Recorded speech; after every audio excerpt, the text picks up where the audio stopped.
Class 10। आज हम इस क्लास में एक्सरसाइज 6.5 में ट्रायंगल चैप्टर में क्वेश्चन नंबर 4 से स्टार्ट करेंगे।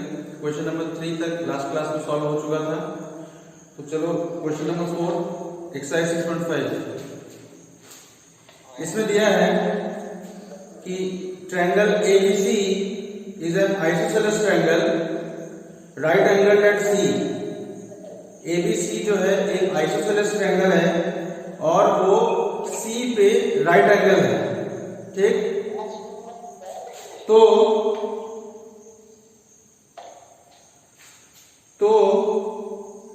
Prove that AB square is equal to 2AC square.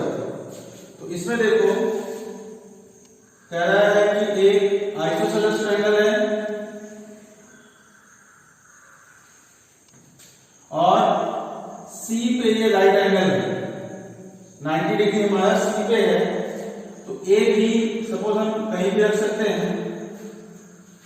अब इसमें कह रहा है कि यह क्योंकि आइसोसेलेस ट्रायंगल है तो AC और BC को ही इक्वल होना पड़ेगा, क्योंकि ये हाइपोटेन्यूज सबसे बड़ा साइड होता है। हाइपोटेन्यूज किसी और साइड के बराबर नहीं हो सकता। ठीक है, तो अब इसमें चूंकि ये राइट एंगल ट्रायंगल है तो इसमें हम पाइथागोरस थ्योरम अप्लाई कर सकते हैं। तो पाइथागोरस थ्योरम के अकॉर्डिंग क्या होना चाहिए कि हाइपोटेन्यूज का square is equal to base इसका स्क्वायर प्लस परपेंडिकुलर का स्क्वायर। ठीक है, तो अब इसमें हम हाइपोटेन्यूज का स्क्वायर यानी कि AB का square is equal to base square plus perpendicular square, यानी कि BC स्क्वायर प्लस परपेंडिकुलर है हमारा AC, तो AC स्क्वायर। ठीक है, suppose this is equation number 1। अब इसके बाद चूंकि हमें ये दिया हुआ है कि आइसोसेलेस ट्रायंगल है, therefore AC is equal to BC हो जाएगा। गिवन है हमें AC is equal to BC,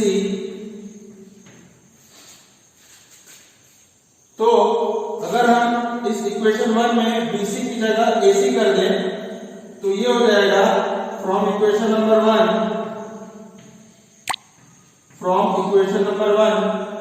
AB square is equal to BC square की जगह हम AC स्क्वायर लिख दें प्लस इस AC स्क्वायर को एज इट इज रहने दें, तो ये हो जाएगा AB square is equal to AC square plus AC square यानी कि 2AC स्क्वायर। देख लो, यही हमें प्रूव करना था। ठीक है, ये हमारा क्वेश्चन नंबर 4 हो गया। अब चलो नेक्स्ट क्वेश्चन नंबर 5।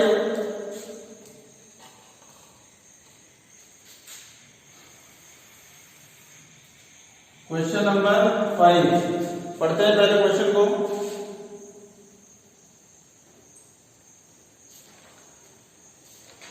कि ABC is an isosceles triangle, ABC एक आइसोसेलेस ट्रायंगल है with AC equals to BC। इसमें भी हमारा AC और BC इक्वल है। If AB square is equal to 2AC square, अगर AB स्क्वायर 2AC स्क्वायर के इक्वल है then prove that ABC is a right triangle. तो हमें प्रूव करना है कि ABC एक राइट एंगल ट्रायंगल है। तो देखो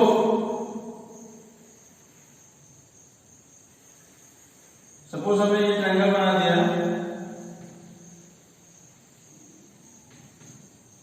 इसमें कहा है कि AC is equal to BC है। इसके अलावा ये भी दिया हुआ है हमें,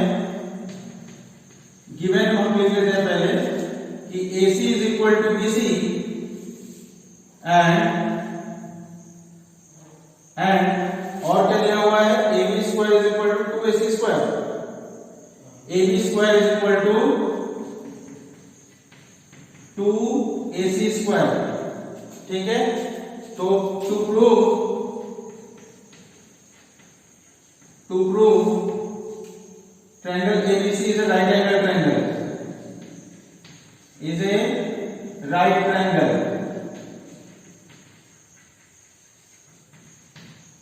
तो प्रूफ में सबसे पहले हम इस चीज को लेंगे जो हमें दिया हुआ है कि AB square is equal to 2AC square. तो गिवन है हमें कि AB square is equal to 2AC square. अब हम क्या लिख सकते हैं, AB square is equal to 2AC square को हम लिख सकते हैं AC square plus AC square. ठीक है, AB square is equal to 2AC square को हम लिख सकते हैं AC square plus AC square.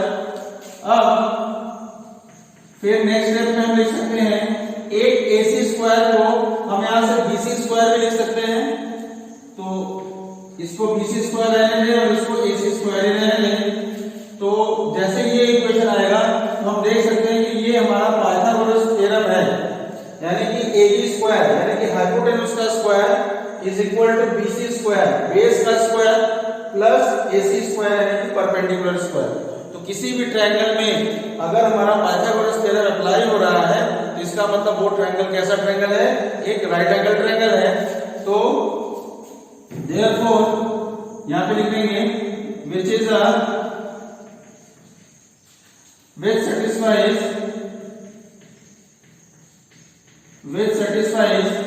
Pythagoras theorem,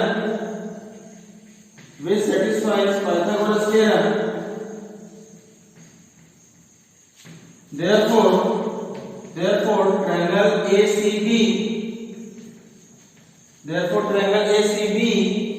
is a right angle triangle।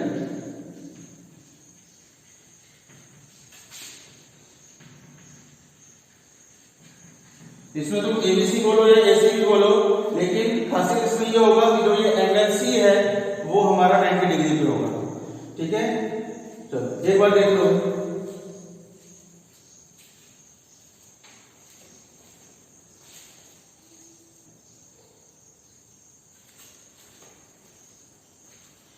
चलो नेक्स्ट क्वेश्चन नंबर 6।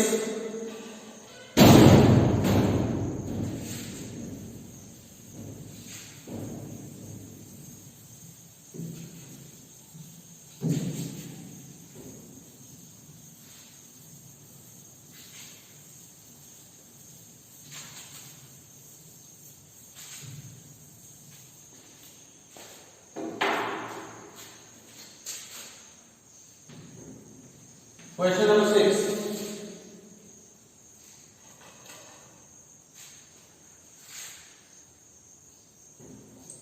इसमें दिया है कि ABC is N equilateral triangle of side 2A। ABC एक इक्विलैटरल ट्रायंगल है, मतलब उसके तीनों के तीनों साइड बराबर हैं और तीनों साइड का जो लेंथ है वो 2A है। Then find each of its altitudes, तो उसके हर ऑल्टीट्यूड का हमें लेंथ बताना है। तो सपोज ये हमारा एक इक्विलैटरल ट्रायंगल है,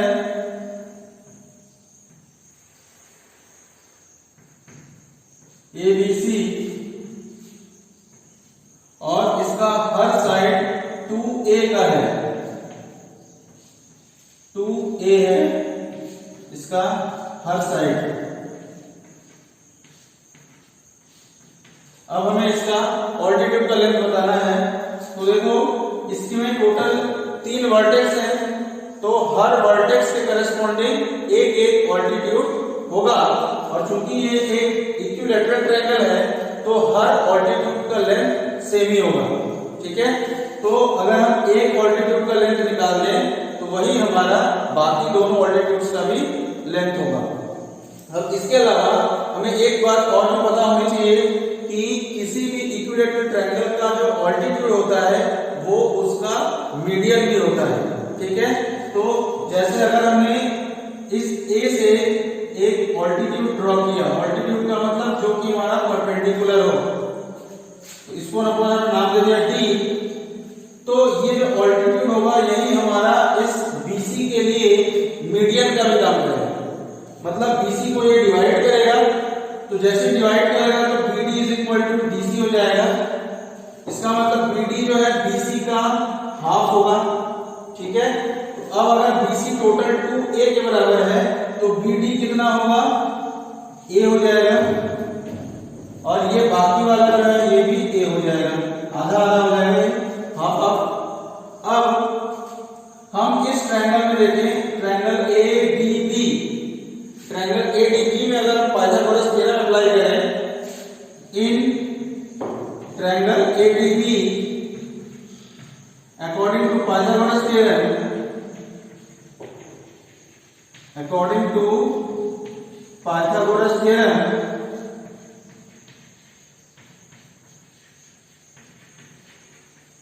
हाइपोटेन्यूज का square equals to base square plus perpendicular square. तो हाइपोटेन्यूज का स्क्वायर यानी कि AB square is equal to base square यानी कि BD स्क्वायर प्लस ऑल्टीट्यूड का स्क्वायर परपेंडिकुलर का स्क्वायर यानी कि AD का स्क्वायर।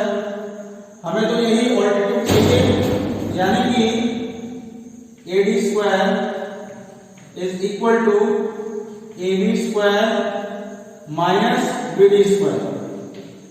इस BD स्क्वायर को अगर हम इधर लेके आए तो AD square is equal to हो जाएगा AB square minus BD square. अब हम सिंपल इसमें वैल्यू पुट कर दें अगर तो AD square is equal to AB square, AB तो हमारा 2A के बराबर है तो ये हो जाएगा 2A का स्क्वायर माइनस BD का स्क्वायर। BD तो हमारा A के बराबर है तो ये हो जाएगा A का स्क्वायर। ये हो गया हमारा 4A square minus A square तो ये आ जाएगा हमारा 3A स्क्वायर और ये इधर AD स्क्वायर है। अब हम दोनों तरफ का स्क्वायर रूट ले लेंगे तो AD is equal to A square का स्क्वायर रूट A हो जाएगा और 3 का स्क्वायर रूट 3। ठीक है, तो ये हमारा ऑल्टीट्यूड है, ऑल्टीट्यूड का लेंथ है हमारा A√3। सिमिलरली जो दूसरा ऑल्टीट्यूड होगा इसका लेंथ भी A√3 ही होगा और जो तीसरा ऑल्टीट्यूड होगा सपोज ये E है और ये सपोज F है तो इसका भी लेंथ हमारा ऑल्टीट्यूड का जो लेंथ होगा वो हमारा कितना होगा A√3 ही होगा। Therefore AD is equal to BE is equal to CF is equal to A√3 answer. ठीक है, एक बार देख लो।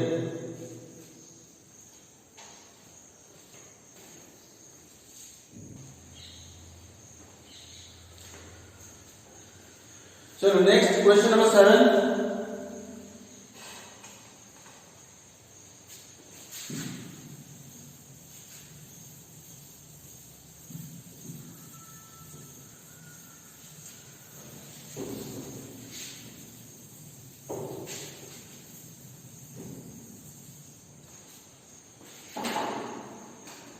क्वेश्चन नंबर 7 में देखो क्या कह रहा है।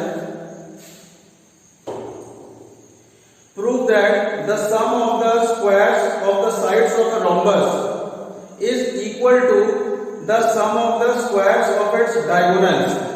यानी कि जो रोम्बस के चारों साइड्स के स्क्वायर का जो सम है वो उसके डायगोनल्स के स्क्वायर के सम के बराबर है, ये हमें प्रूव करना है। तो ये क्वेश्चन है हमारा क्वेश्चन नंबर 7। तो सपोज हमने एक रोम्बस बना लिया,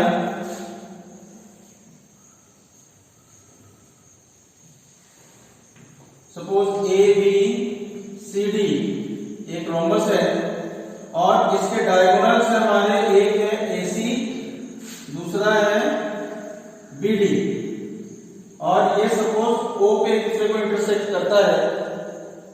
ठीक, तो अब चूंकि देखो ये एक रोम्बस है तो हमें मालूम है कि रोम्बस के जो डायगोनल्स होते हैं वो एक दूसरे को 90 डिग्री पे बाइसेक्ट करते हैं, यानी कि इन डायगोनल्स के बीच में जो है 90 डिग्री का एंगल होगा। ठीक, इसके अलावा ये बाइसेक्ट भी करेंगे, मतलब ये OD जो है वो OB के बराबर होगा और OA हमारा OC के बराबर होगा। इतना हमें मालूम है। ठीक है, तो अब देखो इसमें सबसे पहले हम गिवन को लिख ले। गिवन क्या है हमें,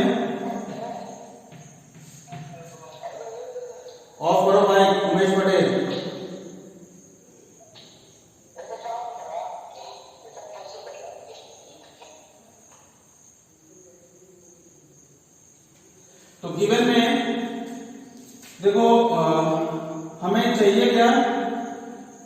चारों साइड का स्क्वायर का सम, ठीक है। और हमें गिवन क्या है कि एबीसीडी इज रोम्बस, एबीसीडी एक रोम्बस है, तो O A equals to OC होगा, O A equals to OC and O B is equal to OD होगा, ठीक है। इसके अलावा इन डायगोनल्स के बीच के सभी एंगल्स हमारे 90 डिग्री के होंगे। तो देखो हमारे पास 4 राइट एंगल्स बन रहे हैं, क्योंकि ये 90 डिग्री है, तो ये जो ODC है ये हमारा एक राइट एंगल होगा, फिर OCB भी एक राइट एंगल है, OAB भी एक राइट एंगल है और ODA भी एक राइट एंगल है। तो चूंकि ये सब राइट एंगल्स हैं, इसका मतलब इसमें हम पाइथागोरस थ्योरम अप्लाई कर सकते हैं। तो सबसे पहले हम ये लिखते हैं टू प्रूव, हमें प्रूव क्या करना है, AB square plus BC square plus CD square plus AD square, चारों साइड्स का सम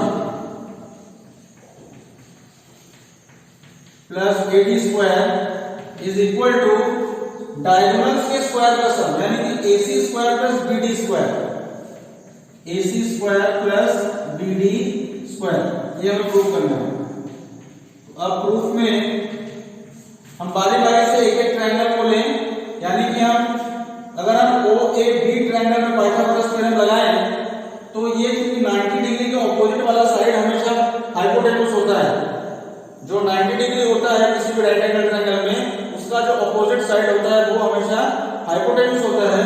यानी कि अगर हम ट्रायंगल OAB या फिर AOB की बात करें और इसमें अगर हम पाइथागोरस थ्योरम लगाएं, तो AB स्क्वायर यानी कि हाइपोटेन्यूज का स्क्वायर इक्वल हो जाएगा OA square plus OB square के, OA square plus OB square के। इसको सपोज हमने इक्वेशन नंबर 1 मान लिया।